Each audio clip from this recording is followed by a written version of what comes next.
The ashes of Earth. The first light did not come from the sun. It came from fire. Earth had always been a world of blue seas and green forests, of ancient mountains and vast cities. But now there was only ruin. The enemy came without warning. No demands, no introduction, no attempt at mercy. They entered the solar system like shadows cutting through the dark. Their ships were larger than continents, their weapons brighter than lightning, their silence colder than death. The first strike erased the orbital stations. The second burned the cities. The third shattered the seas, boiling the oceans into clouds of poison. Humanity's home was crushed in less than a week. Billions died. But not all. Scattered across the black void, far from Earth, small human colonies survived. Mining stations on the edge of Saturn, research outposts hidden in the Kuiper Belt, merchant fleets drifting between stars. They watched as their home burned, powerless to stop it, their voices filled with grief and rage. The enemy did not chase them immediately. Perhaps they believed humanity broken, crushed, a weak species unable to rise again. Perhaps they believed humans would accept extinction quietly. They were wrong. Humanity had been wounded before. Wars had torn nations apart. Empires had fallen. Plagues had killed millions. Yet always humans rose again. Always there was one last spark, one final breath of defiance. And in the ashes of Earth, that spark burned hotter than ever. A council was formed, not of kings or presidents, but of survivors. Soldiers, engineers, pilots, miners, scientists, anyone who still lived and still believed. They met in a hidden station orbiting Titan, the icy moon of Saturn. The air was thin, the halls were rusted, the walls shook under the strain of age. But in those halls, humanity swore an oath. They would not wait for mercy. They would not beg for peace. They would answer destruction with annihilation. At first, they had little. Scrap ships barely held together by welding. Engines that failed more often than they worked. Weapons stolen from broken arsenals or dug out of abandoned bunkers. But they had something the enemy did not. They had fury. The miners turned drills into cannons. The scientists rewired fusion cores into warheads. The engineers built stealth armor from asteroid dust. Every child that survived learned how to reload a rifle before they learned how to read. Every man and woman carried the memory of burning Earth inside their hearts, and that memory became fuel. The enemy returned a year later, expecting easy victory. They found something else. Near the orbit of Neptune, a single human warship waited. It was not beautiful. It was jagged, crude, like a knife forged in desperation. Its name was simple: Vengeance.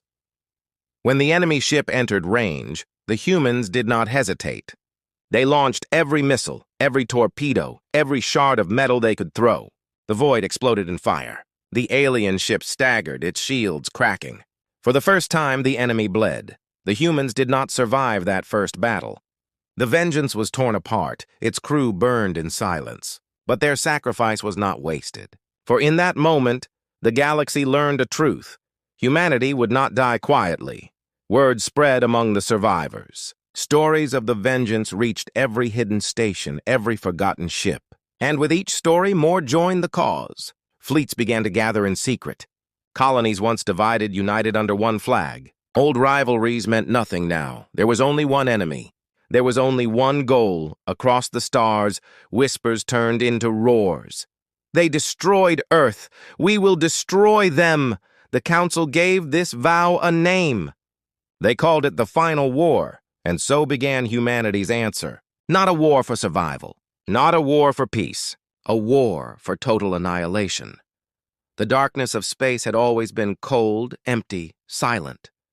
But now, as the fleets prepared, as weapons were forged, as soldiers trained, there was a new sound in the void. It was the sound of fury. It was the heartbeat of vengeance. It was the first echo of a storm that would one day burn brighter than the fires that had consumed Earth. Humanity had lost its home. But in the endless night, it had found something greater. It had found purpose. And the enemy, whoever they were, whatever they were, would soon learn the price of their mistake. They thought they had ended humanity, but they had only created a monster. The forging of the war machine. The wreckage of the Vengeance floated near. Neptune for months. a silent grave drifting in the dark. But it was not forgotten. Humans did not mourn with silence. They mourned with steel, fire, and plans for greater destruction. In the hidden stations, every hand became a weapon. Children carried ammunition belts. Old men taught the young how to fight. The engineers worked day and night, their hands cut and burned, building ships from rusted skeletons of mining rigs. Each hull carried the memory of Earth's burning skies. The Council declared a single rule: every survivor must contribute, or humanity will die. So they contributed. Farmers became welders. Miners became soldiers. Traders became spies. Scientists became war architects. No one escaped duty. Humanity had been broken, but now that brokenness was reforged into something sharper than before. The first true fleet was born in the shadow of Titan. 15 ships, crude and ugly, built from asteroid steel and reactor scraps. Their weapons were simple railguns, chemical rockets, and scavenged fusion bombs. Against the enemy's vast warships, they looked like insects waiting to be crushed. But insects could sting. And when they stung, they made giants bleed. The first mission of the Titan fleet was not a grand battle. It was sabotage. A small enemy vessel drifted near the outer rings of Saturn, its crew careless, believing humans too weak to strike again. They were wrong. The humans did not fight fair. 3 ships cloaked themselves with dust, hiding in the shadows of asteroids. When the alien vessel came near, they detonated hidden charges, tearing open its shields. Then came the boarding teams. Men and women in patched suits stormed the alien halls, carrying crude weapons and fire in their eyes.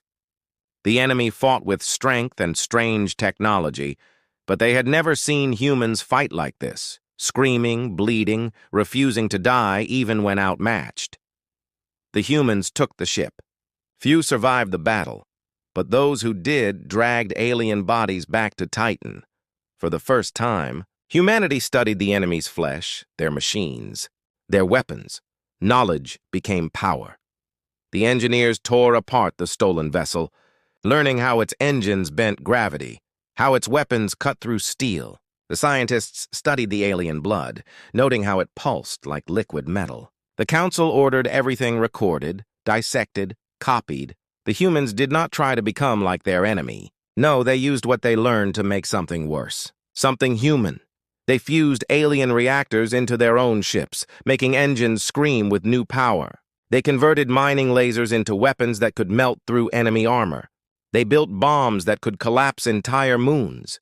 Each improvement carried a message: we will use your strength against you. You destroyed our world. We will use the pieces of your own empire to destroy yours. As the fleets grew, so too did the spirit of the survivors. They were no longer only miners or wanderers. They became warriors. Their training halls echoed with gunfire. Their simulations taught children how to pilot ships before they reached adulthood. Entire generations were raised with one goal: to end the enemy. And through it all, the Council reminded them, this is not revenge alone. This is survival. If they are not destroyed, humanity will never be safe again. Months turned into years. The Titan fleet became dozens of fleets. Hidden colonies became fortresses. The humans moved deeper into the void, finding derelict stations, abandoned worlds, and forgotten ships. Everywhere they went, they left behind factories of war. But war has a cost. Supplies grew thin. Food was scarce. Disease spread in the crowded stations. Every battle claimed lives that could not be replaced. Yet the humans did not stop. They could not. For every funeral, there was another oath: we will make them pay. The enemy began to notice. Patrols vanished. Outposts were burned. Entire supply convoys were swallowed by the darkness. For the first time, fear touched the invaders. They had destroyed Earth, but in doing so, they had unleashed something far more dangerous. A species that did not know how to surrender. A species that had nothing left to lose. And in the black silence of space, where no sound carried, the humans found their new voice. Not in words, but in fire. Not in songs, but in the thunder of railguns. It was a voice the galaxy would learn to fear. The forging was complete. Humanity was no longer the broken child of a ruined world. Humanity had become the war machine, and the machine was hungry. The first great victories, the years of hiding, were over. Humanity was no longer a shadow clinging to survival. Humanity had teeth now, and the enemy would feel them. The Titan Council chose a target bold enough to shake the galaxy. Not a patrol ship, not a convoy, but an entire enemy stronghold, a fortress orbiting a gas giant in a nearby system. From this stronghold, the enemy launched raids that reached even into human colonies. It was a symbol of their power. Destroying it would send a message that could not be ignored. The plan was simple, but human plans were never neat. They were desperate, messy, and built on fire and sacrifice. 3 fleets gathered in silence near a dead star.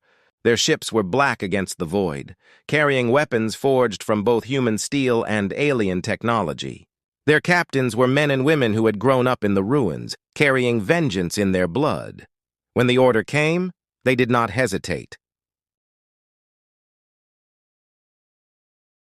The fleets jumped through the void, their engines screaming as they bent space around them, and then, like ghosts breaking from shadows, they appeared above the enemy's stronghold. The enemy was caught off guard.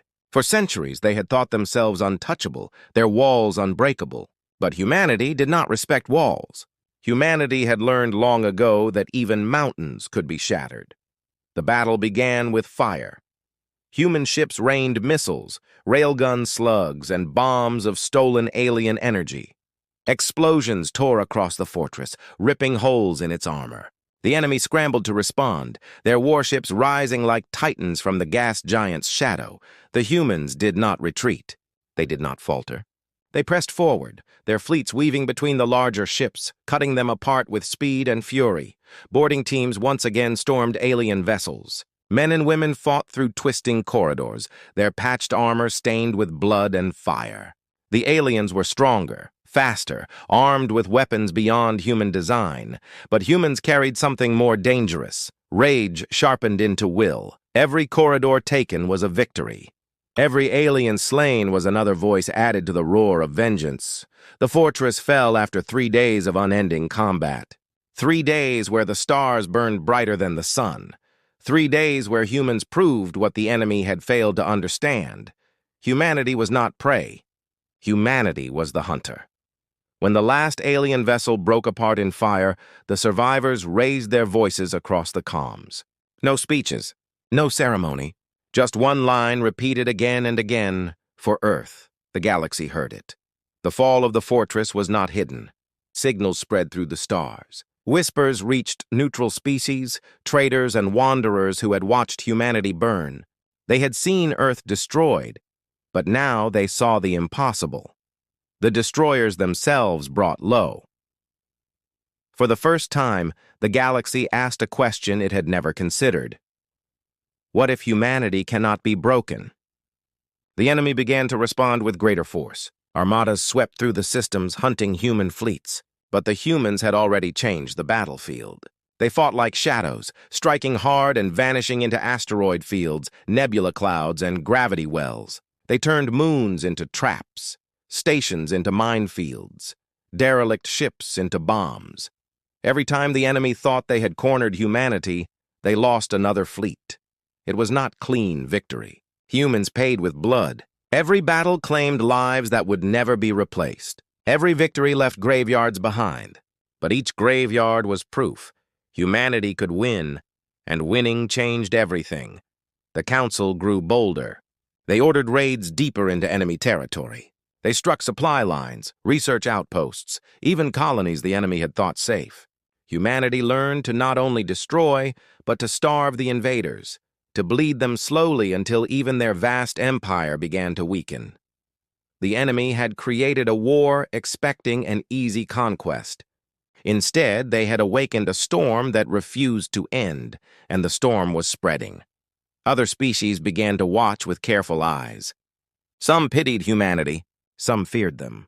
Some in secret began to offer aid, spare parts, stolen maps, whispers of enemy weaknesses.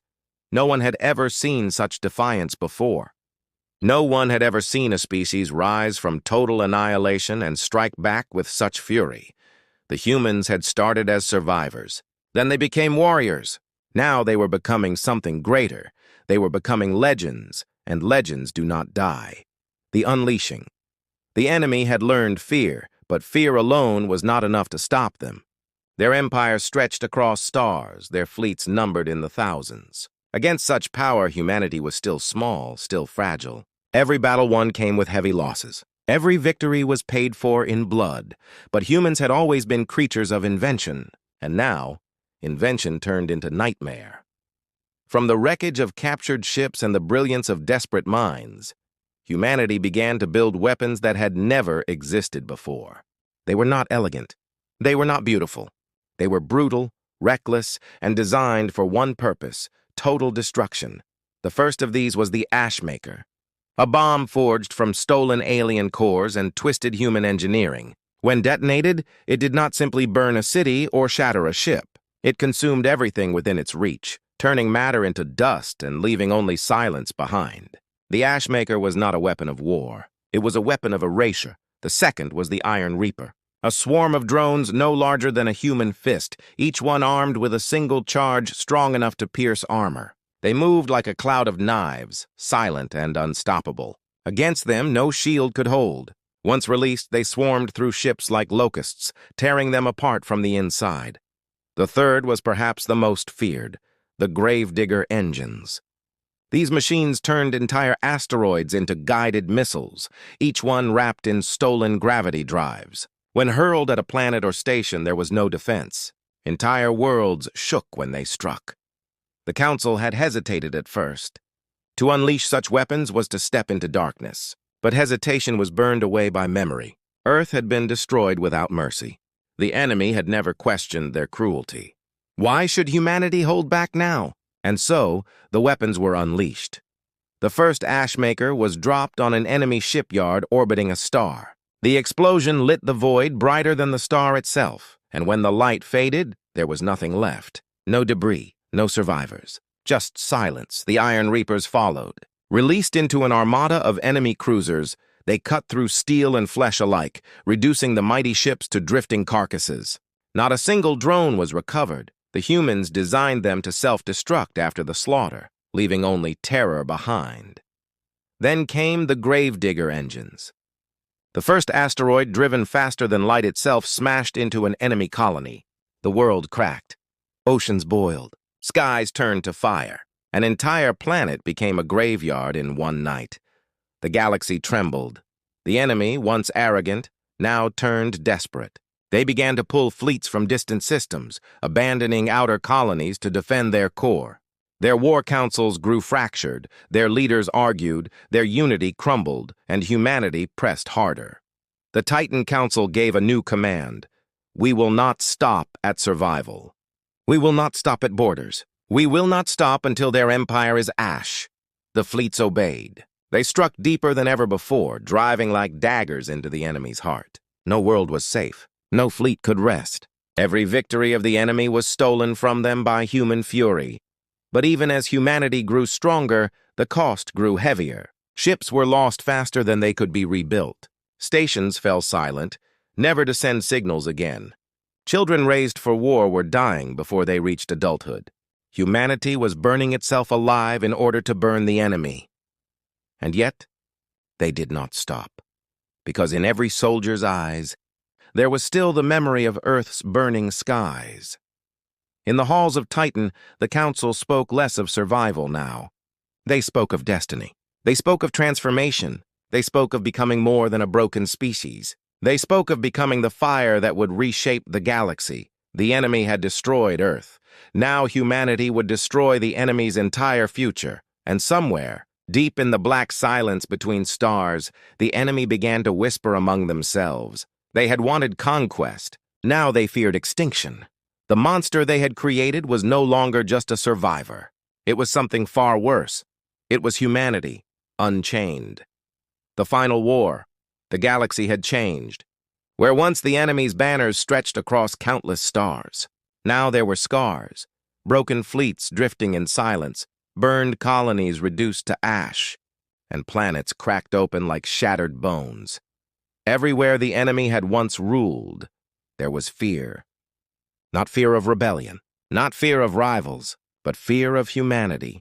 The humans had become a storm with no horizon, a fire that spread faster than it could be contained. They struck without pause, without mercy.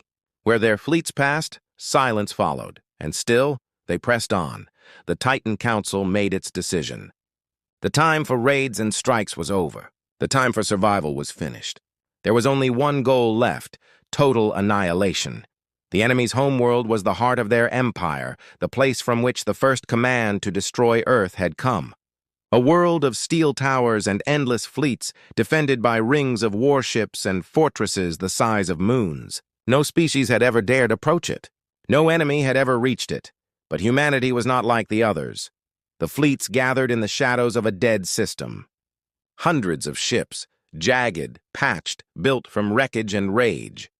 Their engines burned with stolen power, their weapons bristled with fury.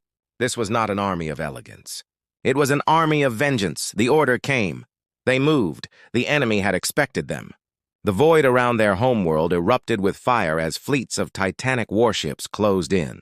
The humans answered with everything they had. The first wave was slaughter. Dozens of human ships burned in the opening strike, their crews vanishing into silence. But behind them came more and more and more. Humanity had learned the art of sacrifice. Every destroyed ship was a shield for the next. Every dead soldier bought seconds for another to strike.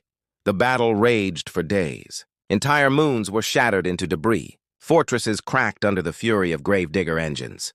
The skies burned so brightly that the night itself seemed to vanish, and then came the weapons of final judgment.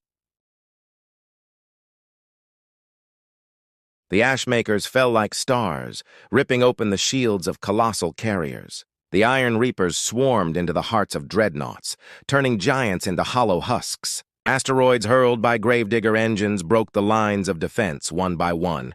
The humans carved a path through the impossible, and finally, the fleets reached orbit of the enemy's homeworld. The Council had known what must be done. This was not a war for territory. This was not a war to force surrender. This was extermination. Humanity had no room for half measures. The command was simple: burn it.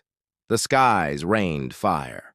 Bombs fell in endless streams, burning cities into oceans of flame. Towers crumbled. Seas boiled. The ground split open under the force of asteroid strikes.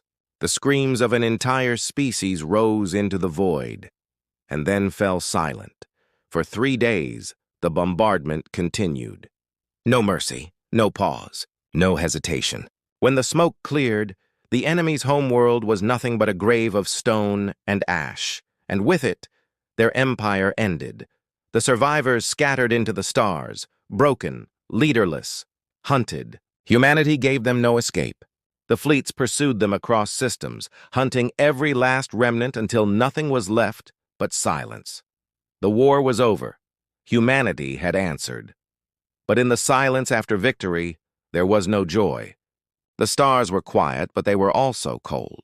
Earth was gone, forever lost. Billions of human lives had been burned to fuel the war machine. Entire generations had known nothing but death. The Council sat in their halls, staring at maps of a galaxy now scarred by their hand. They had destroyed their enemy. They had ensured survival, but they had also become something new. A shadow that the galaxy would never forget. Other species watched with wide eyes. Some bowed in fear. Some offered alliances, trembling as they spoke. Some fled into the dark, hoping never to be noticed. For the galaxy now understood the truth. Humanity was not a fragile species clinging to survival. Humanity was not prey. Humanity was not even conqueror. Humanity was annihilation. They had lost their world, but in return they had gained something far greater: the power to decide the fate of stars, the last surviving. Counselor rose before the fleets and spoke. The final words of the war: they thought they destroyed us, but in truth they created us, and now we will never be broken again. And the stars, once cold and silent, carried those words across the galaxy like thunder. Humanity had answered, and the answer was forever.